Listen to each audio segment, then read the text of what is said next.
Hello, hello. Thank you for coming. I already have some visitors here. Welcome to my live. And this is not really my classroom. Sometimes this is my classroom. This is my living room, actually. Welcome, Kelly. Kelly Tag was first. Thank you so much for coming this morning.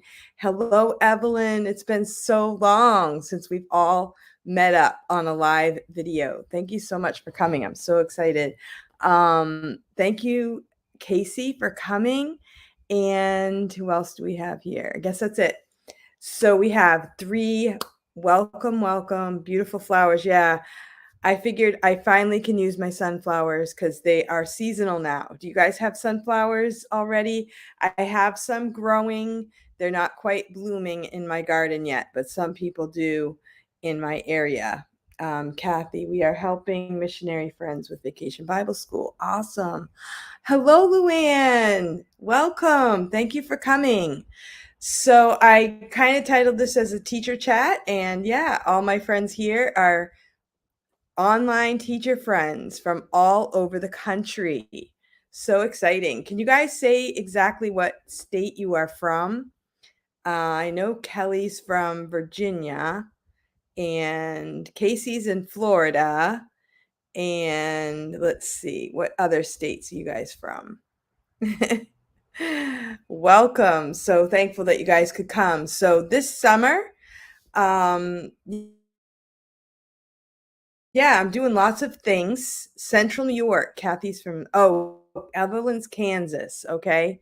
Kansas and Central Minnesota. Wow. See, I said all over the country. Our friends in California might be asleep still. I don't know. Or maybe they're teaching early morning classes. So thank you so much for coming. Casey's visiting family in New Jersey. Oh, cool. Wow. You're halfway up to Casey is originally from Massachusetts and not far from where I live, actually. So that is really cool. So she's in New Jersey. Awesome. And I'm in New Hampshire. So welcome to my video here. And thank you for coming. And I just thought I would come on and share my news of what's going on with me. So you may have noticed that I have started, well, I put up one class at least with Teach Me Truth, and I'm going to see if I can share my screen. Teach Me Truth is a new platform, and it is run by Elizabeth McMahon. And I would like to go to the first page. This is my private page. I don't want you guys here. Yeah, it's a little confusing because I don't, I'm just going to go to Teach Me Truth. Sorry. Teach Me Truth. So this is kind of a new platform, and it is run by a teacher who also, oh my goodness, sorry guys, TEA. She kind of broke off into her own little program, and here we are. And we can teach Bible classes on here. We can put Bible verses in our work if we want to. There are lots of classes taught by Elizabeth McMahon, but there are also other teachers that teach on this platform. And so you can go to the top and you go to all courses, and you can go scroll through all the classes. And there I am, Crochet Corner. And if you know anyone who has kids, oh, there's Kelly. She's teaching her government class. These are flex classes. A lot of them are flex classes, and they're already, put up. So for $10, I like this ukulele class. So it's we're in our stages of trying to get the word out. So mine is underneath art, and there we are.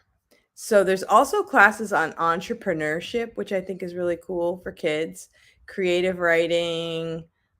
You can even donate for other kids to take classes, which I think is cool. Math. So this is really fun. I've been working on that with just getting some classes up. My very beginning crochet class is up, and it did take me quite a while. I was kind of surprised how long it took. It's Crochet Corner, and there's one person teaching crochet, and it's left-handed. Kathy, you're resparking my interest in Teach Me Truth. Yeah, thank you. So I'm trying to encourage Elizabeth, because I think it's a really good program, and I'd really like to get the word out. And I think the best way to do that is for us as teachers to just kind of keep sharing this platform. She's been working on it for a long time, and she's could use some help. So that's what we're working on. I would like to do another crochet class. How can I sign up? So as a teacher, you could probably contact Elizabeth McMahon if through Facebook. There might be a thing, or I could let her know. Actually, tomorrow at 10:30. I'm not sure. I have to narrow that down. Make sure it's 10:30 or 11. We're going to have a live chit chat with Elizabeth McMahon. So that is what we're going to do tomorrow. So if you would like to kind of ask her questions tomorrow on my channel, please come. I would love to interview Elizabeth McMahon on my channel. Are you Facebook friends with her? Yes, I am Facebook friends with her, and I'm having her on my channel tomorrow. So I'm sure she would love it. I'm sure she would love to, be actively doing that to get the word out. And yeah, that would be great. Now, my major is in math. I teach math in person, but I have been crocheting because knitting, I don't know, something about my shoulder with knitting. And so I just kind of picked up crocheting. I made this blanket behind me for one of my kids. I'm going to give it to them after I actually am going to put it into the craft fair in the fall. I'm going to put it into the craft fair, and I'm making some other items. This is going to be a hat, like a hat, like this. What do they call that? Like a beanie. And I also ordered some pom-poms from Amazon, and I'm going to make some pom-pom hats. I was thinking maybe I will make them like matching for all my family. I don't know if I can do that many. But that was an idea I had. We'll see if it actually comes to fruition. It does take me a while to knit, and or to crochet or any of that. I'm not majorly fast. I do kind of go at my own little pace, and I don't always feel like pulling it out. But these days I have been going to lots of town meetings and stuff, so it is something that I can do while I'm sitting in the meeting. And I think that I can get more done when I have to sit in a meeting, or if I'm watching a movie or something like that. Like when I have something's happening in the movie and I'm like, oh my goodness, what's happening? And I kind of go a little faster. So, yeah. So this is going to be a hat, and it's going to be like you kind of fold it like this, and you make a rectangle, and then you sew it up in the back. So Evelyn says that she would want to help advertise for her. Excellent. That would be great. That's what we need. And I am just kind of like, I don't know, she just has impressed me with all of her hard work, and I would really like to see her group be successful. Now there's another girl. I'm crocheting in the van right now. Awesome. My first video for the crochet class is to make a dishcloth, and at the end there's a bonus to make a circle. And then the next one I think I'm going to make a hat, maybe a hat and a scarf. So it depends, the excuse me, I just bit my tongue. I just sent Elizabeth McMahon a friend request and a Facebook message. Awesome. That is so great. I'm sure she is going to be happy about that. So, yeah, so that's my biggest news, I guess, that I finally finished my crochet class.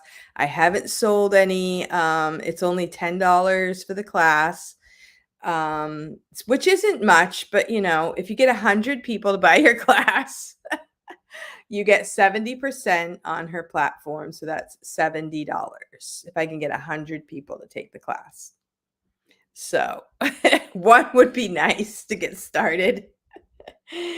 So it's very simple. Her website is very simple. It's not as, complicated as Outschool, but I kind of like simple. But that just means, though, that we need to get the word out ourselves.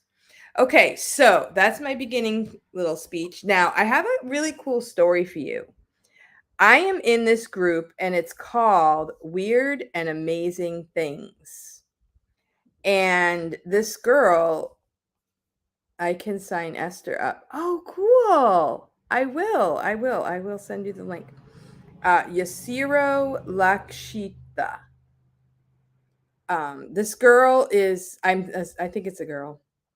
There are really awesome inspirational stories that she comes up with, unusual stories.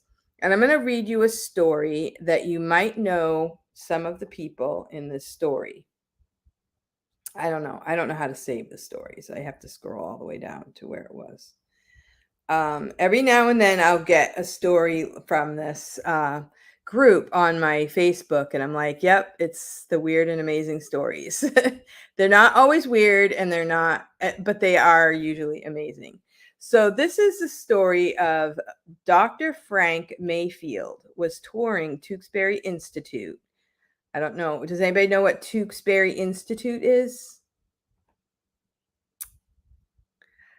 You might realize what it is after I read along a little bit. When, on his way out, he accidentally collided with an elderly floor maid. To cover the awkward moment, Dr. Mayfield started asking questions. How long have you worked here? I've worked here almost since the place opened. The maid replied. When can you tell me about the history of this place? He asked. I don't think I can tell you anything, but I could show you something. With that, she took his hand and led him down to the basement under the oldest section of the building.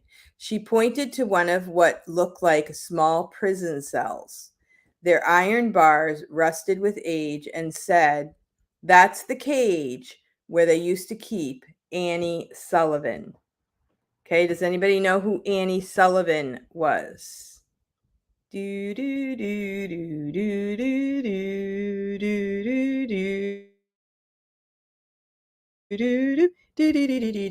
do. Anybody know who Annie Sullivan was?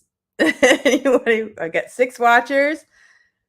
Anybody quick to the draw? Type in Annie Sullivan. Does that ring a bell? Okay. $10 each. 10 kids sign up to make $70. Me, the math teacher, right? 10 kids, $70. You are correct. You win, Evelyn. You are smarter than me. That's encouraging, isn't it? 100 people, that would be way more than $70. Annie Sullivan. Sounds familiar. Okay, I will keep reading. Who's Annie? The doctor asked. Don't feel bad. The doctor didn't know either. Kathy, you get it. That is correct. Annie was a young girl who was brought in here because she was incorrigible.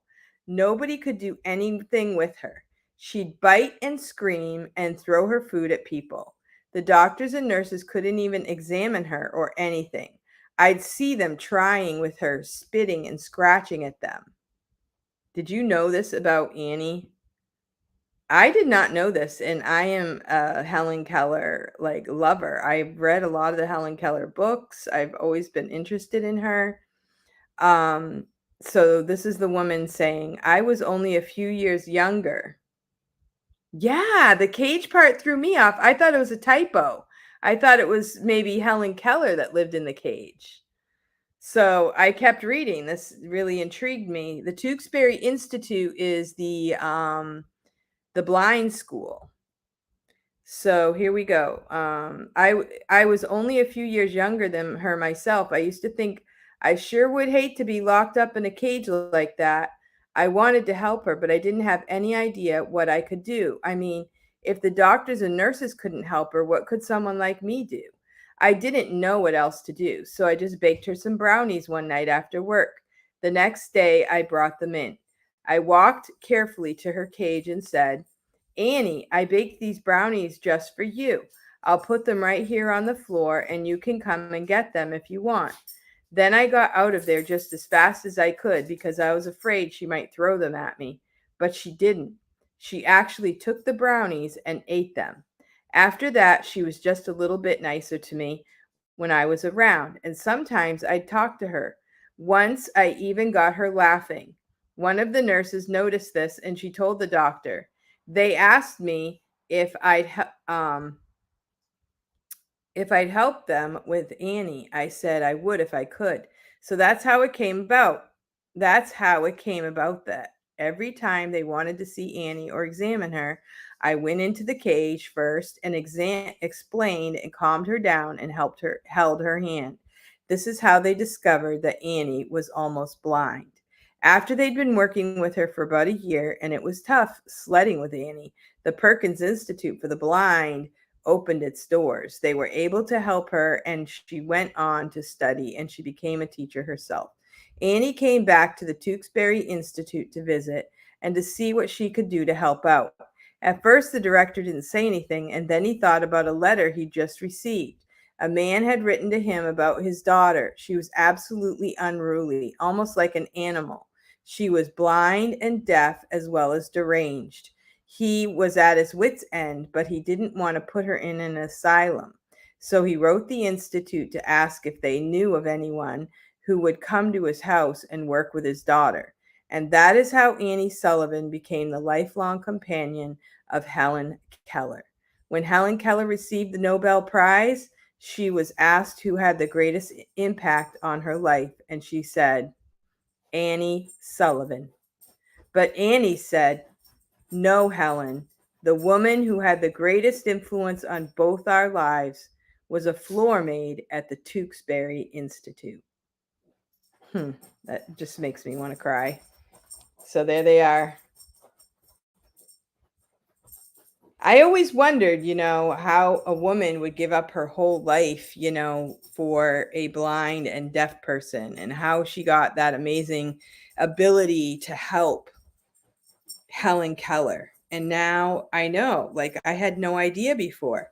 And I thought, is this real? Now, I think the Tewksbury Institute was probably a mental hospital, come to think of it. And then it's the Perkins School for the Blind that Helen Keller went to, and obviously Annie went to. So it doesn't say that like in the movie. In the movie, if you've seen it, Annie seemed like a normal person, but according to this, she was almost blind and she lived in a cage. Isn't that horrible? So I went ahead and I looked up, Annie Sullivan to make sure the story was true and to find out a little bit more about it. And I got the website perkins.org, and it's all about Helen Keller flourished under Annie Sullivan's creative approach to teaching. When Annie Sullivan was about 5 years old, she contracted trachoma, an eye disease caused by bacteria. Trachoma usually begins in childhood and causes repeated painful infections, making the eyes red and swollen. Over time, the recurring irritation and scarring of the cornea causes severe vision loss. Sullivan dealt with the effects of trachoma throughout her life. Sullivan's mother died when Annie was about 8 years old. Thomas Sullivan found it too difficult to raise a family by himself and soon abandoned his children. Annie Sullivan and her younger brother Jimmy were sent to live in the poorhouse in Tewksbury. Conditions at the Tewksbury Almshouse was deplorable, chronically underfunded, overcrowded, and in disrepair. The almshouse housed an average of 940 men, women, and children during the years that Sullivan was there.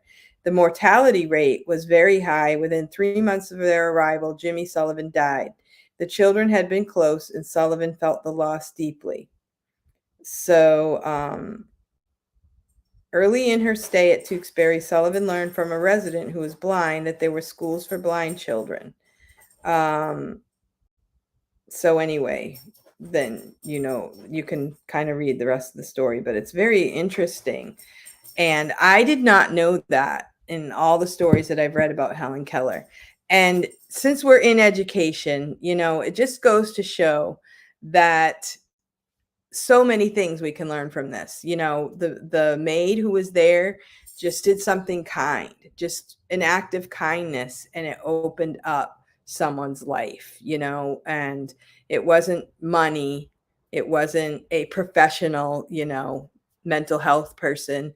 It was an act of kindness, and that led her on the road to recovery. And so I think that there's a lot we can learn from that, from the maid herself and from Annie Sullivan. Here she was. They thought she was crazy. They thought she was never going to amount to anything. And here she became a wonderful teacher and loved by Helen Keller, who became famous. The hard work that Annie Sullivan put in to Helen Keller. Helen Keller's life was also hopeless. And so this day and age, when we act like there's nothing that handicapped people can do, it's inspirational for us as teachers and as humans, that we can do more than we think we can do. And just helping each other and encouraging each other and be kind to one another and reach out to people that they may look hopeless, helpless, and just a little bit of encouragement, a little act of kindness could change their whole life and the life, future for their future. Because Annie was saved by the maid, she was also able to reach out to Helen Keller, and maybe because of that, she had the patience and she had the fortitude to stick to it. So, I hope people are not still acting like handicapped people can't do anything. Yeah. Well, yeah, I hope so too. Like, I'm glad we don't put people in cages, but I don't know. I still think we have a lot of work to do with our human kindness meter. These stories are so much more meaningful to me now that I have a grandchild with a disability. Oh, wow. Yeah. Yeah.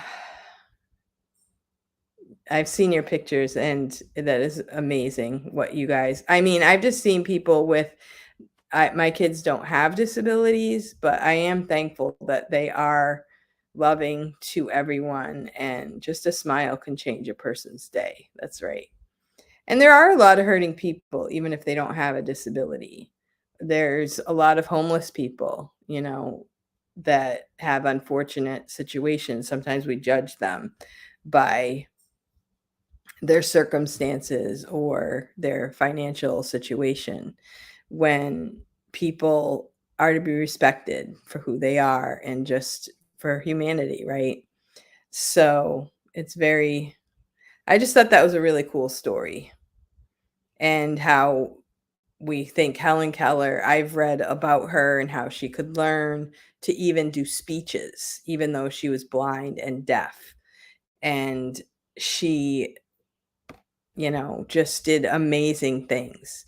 And I did look at her teacher, Annie Sullivan, as a wonderful person. But now we can go back again to the maid who just reached out and gave her something to eat. And then I'm sure that maid had a story. Somebody probably was kind to her, maybe her mother taught her to be kind, so it is a chain effect. So I love those stories, just kind of inspirational. And when I read that, I thought maybe that was a typo. That was Helen Keller that was deaf and blind and acting like an animal, but it wasn't. It was Annie. Interesting story. So yeah, I thought that was great. So I wanted to share that with my teacher friends, and thank you for watching this video. If you haven't already, give the video a thumbs up. And I would like to try and get to 1,000 subscribers. I'm kind of hoping maybe I can bump this channel up a little bit. If you like this video, maybe you could share it with a friend. Um, our teacher friends, we have a lot of teacher friends still out there. If you are a virtual teacher friend, please let me know your channel. You can let me know that you have a channel below the video, and I will check out your channel as well. And just keep it going. I know that a lot of my friends, we taught for the company VIP Kid, and there are still people teaching for that company. And I am not right now. I did open some slots a little sooner in the summer, but it's kind of hard to wait, like my schedule keeps filling up. So I've been doing a lot of different things. Like I've been helping my mom get to some doctor's appointments and just spending more time with her. I have kids that are going back and forth to camp. They're at camp this week. My 12th boy, he just got his driver's license. So we are able to find him a car for a good price. And so he has his own vehicle now. So that's exciting. Yeah, I'm getting close to 1,000. Thank you. I just need a little bit more, you know, something interesting, right, to share with people. So let's see. That means I only have one boy left that will learn how to drive, and he is 15 and a half. In New Hampshire, my nose is itchy, sorry. In New Hampshire, you can drive with someone over 21 in the passenger seat. You don't need a permit or anything. So he can start practicing to drive as soon as he's ready, as soon as I'm ready. But so it's kind of weird right now. I'm kind of experiencing the empty nest a little bit. It's a little weird. So Evelyn, as a mom of an autistic toddler, people are really ignorant when it comes to disabilities. Yeah. And I think, sometimes when I think your young child looks pretty normal. So maybe when he does things that are a little different, they don't quite understand it. But I have a little grandson. I don't think he has a disability, but he is 4, and he's really tall, and he's a big kid. He's really, really cute. And he has a funny way of talking. And they say that's how his dad was. So right now we think it's really cute. I mean, I'm sure he's going to grow out of it, but we kind of have fun interpreting what he's saying, but in the back of my mind I'm like, I hope he doesn't always talk like that. But I understand, it is sometimes we don't know what to say when we see something a little different, but it's hard. When with me with 13 kids, for me it wasn't like they had disability, but it was weird to see that many kids, and then people would be like, "Are they all yours? Are you crazy?" And they would say things right in front of my kids. So people just nowadays they think they can say anything they want. And it's kind of, you have to sometimes I just don't know what to say back. I just walk away because I'm like, really? Did you just say that? So I think I know a little bit about what that would be like. Um, just a little side note, in the disability community, it can be offensive to use the terms normal and not normal. Usually people try to say typical instead of normal. Oh, that's interesting. Thank you for that. Typical. Yeah. Because normal is like, for me, having 13 kids is normal. But it's not typical. So typically people don't have 13 children, but it doesn't seem like looking back, it doesn't seem like I have that many. I'm like, how did that happen? And I'm thankful that I feel good now and that I can still be healthy to enjoy life. Um, Okay, that's good to know. So I don't know if I offended you by saying some words that weren't appropriate or whatever, but I have always enjoyed stories of people that have overcome difficulties. Like I love Evelyn's stories about her son who, you don't expect these certain differences maybe of the other children, but I love how Evelyn, you know, her relationship with her son and how she deals with this situation. I open slots with VIP Kid and get nothing, and I teach Spanish on Outschool. And I just love the stories of overcomers. So I've always been interested in Helen Keller. I've always loved the story of Johnny Erickson Tata, and she's the one who broke her neck. I think she's a few years older than me, and was she 18? I'm thinking she was 18 and she dove into a lake and she would have drowned if her sister didn't pull her out of the water. And she has some wonderful stories and she got married and she's got those wheelchairs around the world and she's just a great inspiration. She had a couple movies out and I showed my kids those movies. I read all her books. When she first started doing art, she would do stationery and cards and she would do art with her mouth with a paintbrush, and I used to buy all of her art. Then I bought her books. Then I watched her movies. And it's just like I say, hey, if she can do that paralyzed, what more should I be able to do? For example, Petra does not have the typical number of chromosomes, but that doesn't make her not normal. No offense at all. I am thankful when people educate me about new things. Yes. He looks like a 4-year-old, but he's 3, and his comprehension of spoken language is like a 1-year-old. Oh, interesting. Okay. Well, we actually have a person that goes to our church that has a little bit not typical. And he's in his 70s and he is a great help to us. And I think his attitude and his spirit are a testimony for the Lord. He loves to come to church, he helps with everything. He comes in, he like make sure all the lights are turned on, he makes sure all of everything's in place properly for the service, and he does a lot of little things behind the scenes and he just loves it. He's just such a servant oriented person. So yeah, so I just love I have a lot of stories of those types of things, but yeah, thank you guys for sharing these things. I love the stories that Evelyn has on her channel. And I think that as she learns how to work with her son, then other people can also learn from that as well. And Kathy has Petra does not have the typical number of chromosomes.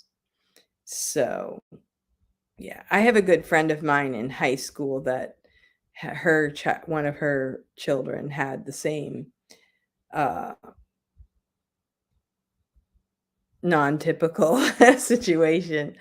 And it teaches us a lot. We have to go out of our normal way of thinking as far as how to bring up a child. And sometimes those people teach us more about ourselves even than what we would have learned with all of the what we might have expected from a child. So that is really awesome. Yeah. So those are my stories today. And I also would like to share that in my summer adventures, I have been going to, Evelyn says, in the autistic community, we say neurotypical and neurodivergent, but I completely understand when people don't know, it's no problem. Yeah. So Kathy's grandchild has Down syndrome. So, yeah. And yeah, so I wanted to share that I have been going to a lot of town meetings and I have been working with our library. And I actually became a library trustee a couple weeks ago. So I have my first trustee meeting coming up this Thursday. Thank you for coming, Kathy. And so it's been interesting because I've met a lot of people in my town that are pretty amazing. And just the other day, I was able to visit with a friend that lives down the street. She's been in town the same length of time I have, but I've never really gotten to know her well. Her name is Tammy. And on my way out from the facial, uh, she gave me a facial. She has a company right in her house, and she's telling me she wrote a book. And she wrote this book, and it's called Benjamin's Soft Bed. And I'll put the link below if you're interested in looking at it. And this is about her own situation that she experienced.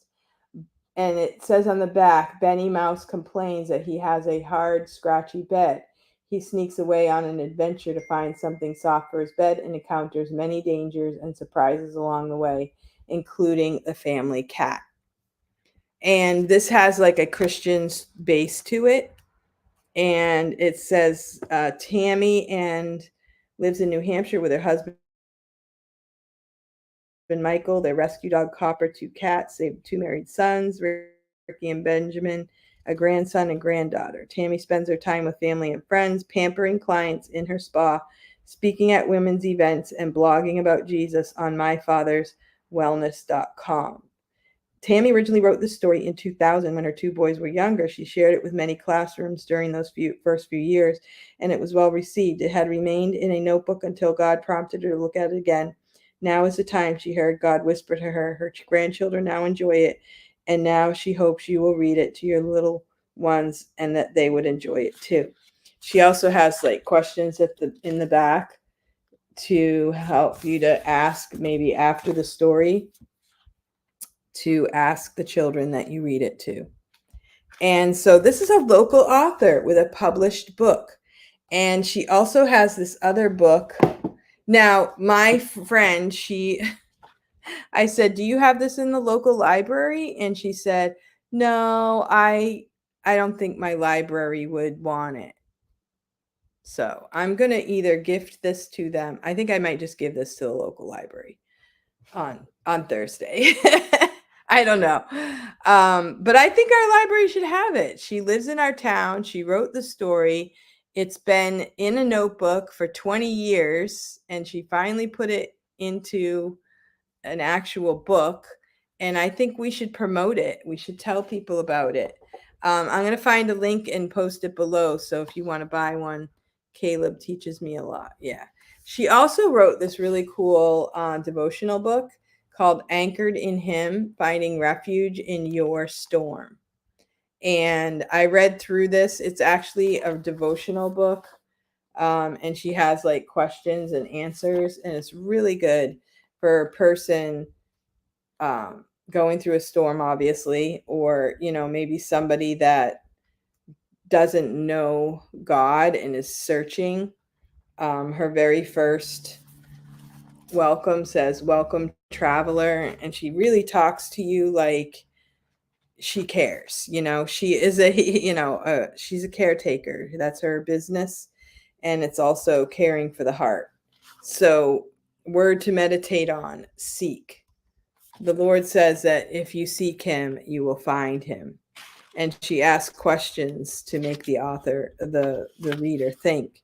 And then she has at the end of the book, she has some verses, and you can actually cut these out or print them out, put them up around your house.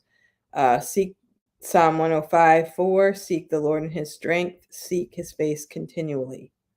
And then anchored in him, this hope we have as an anchor of the soul, both sure and steadfast, and which enters the presence behind the veil. Steadfast. So she has a word for each verse as well. So I was really excited to meet an author. She also does spa, like facial, foot massages, and different things. And she lives right in my town.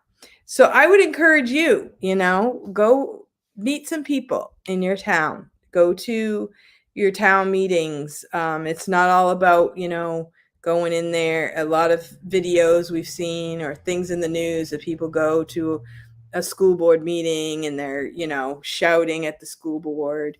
That's not really going to make as much a difference as you might think.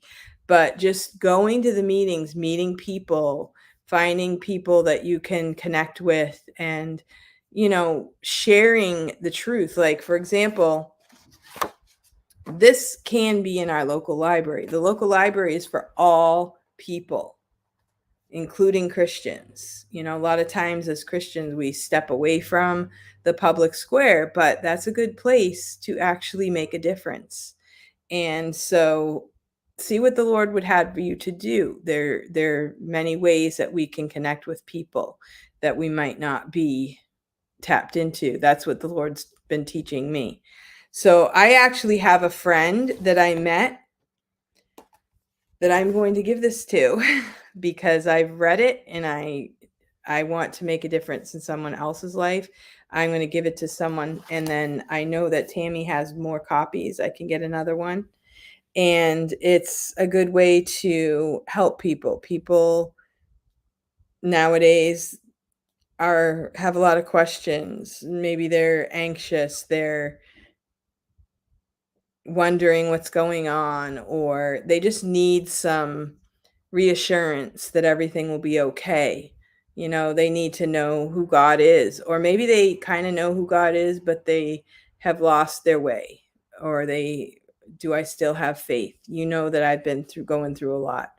And I just appreciate going back to the basics and knowing that God is with me in the storm.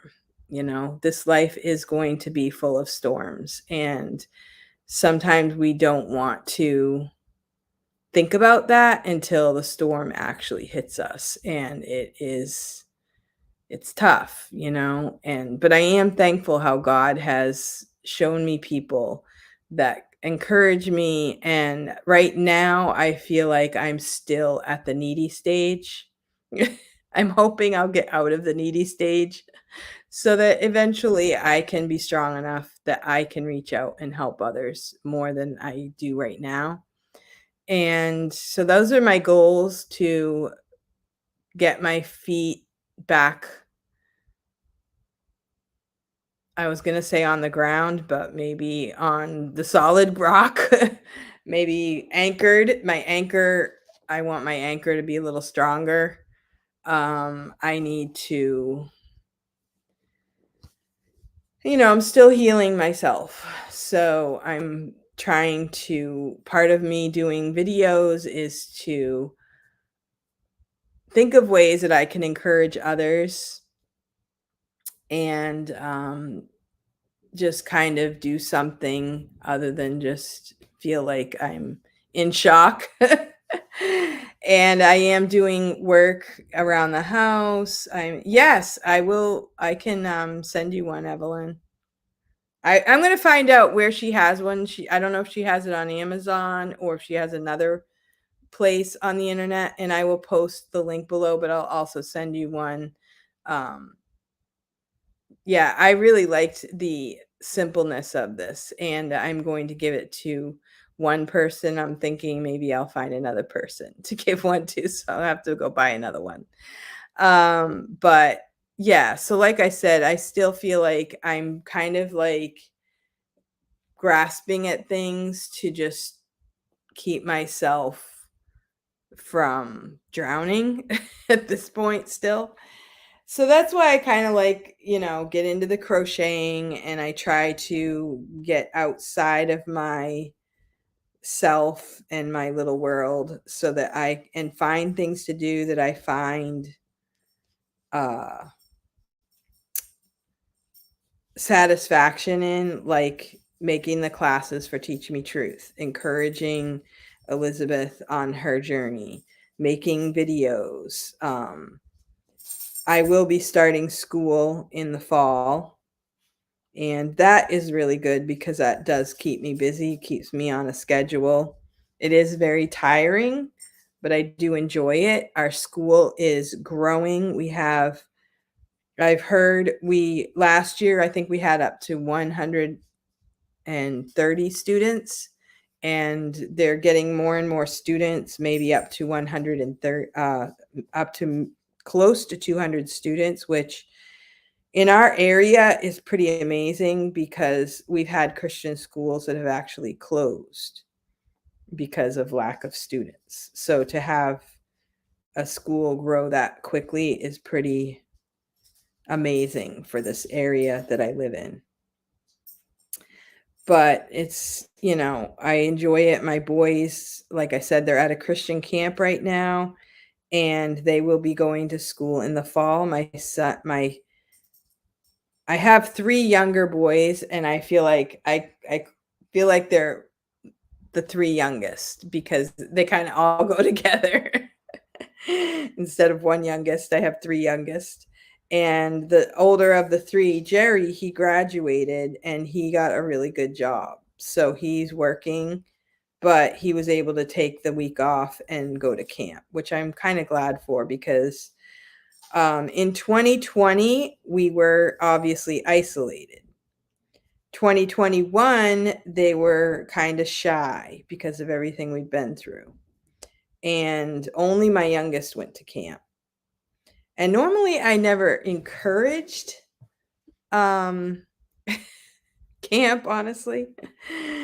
But after 2020 and everything, I'm like, go to camp.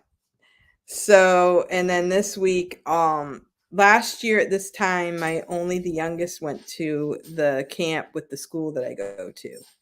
And then now all 3 of them went. So I'm kind of glad for that. They actually went to Word of Life campus in New York. And I've never been there. I heard it's really pretty. I would have liked to have gone, but I wasn't invited.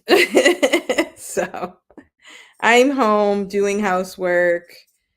I've met a few different friends for lunches, preparing to do some classes for Teach Me Truth, just doing things that I wouldn't otherwise do during the school year. So that's what's going on.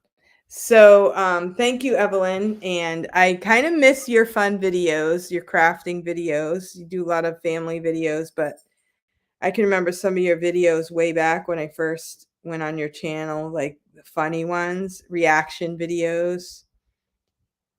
I think I'd like to do a reaction video. But like I said, I'm going to wrap this video up.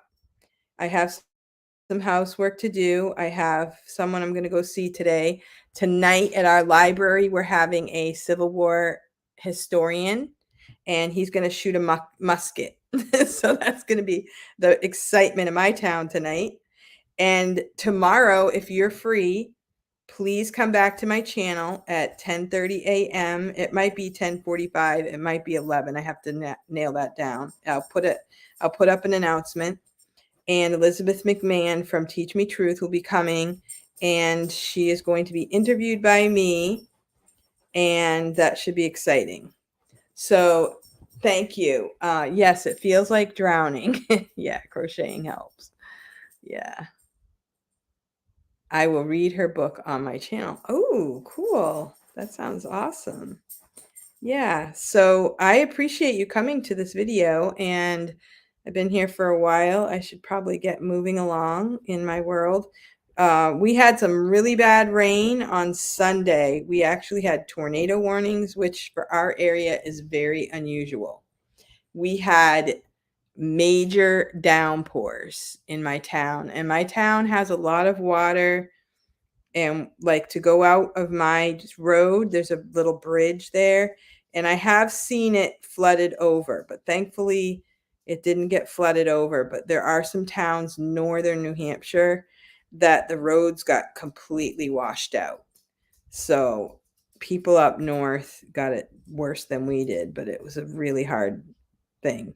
And yesterday it was warmer, it was no rain, but the humidity is crazy. So I had my grandson over and we were both kind of like blah. So the humidity was just crazy. And today, at least it's not raining, but I hope my kids are having fun. I don't have no idea what New York is like. And boys don't always keep as close contact as the girls do. So even when they come home, you say, "How was camp?" You might get a few things out of them, but that might be about it.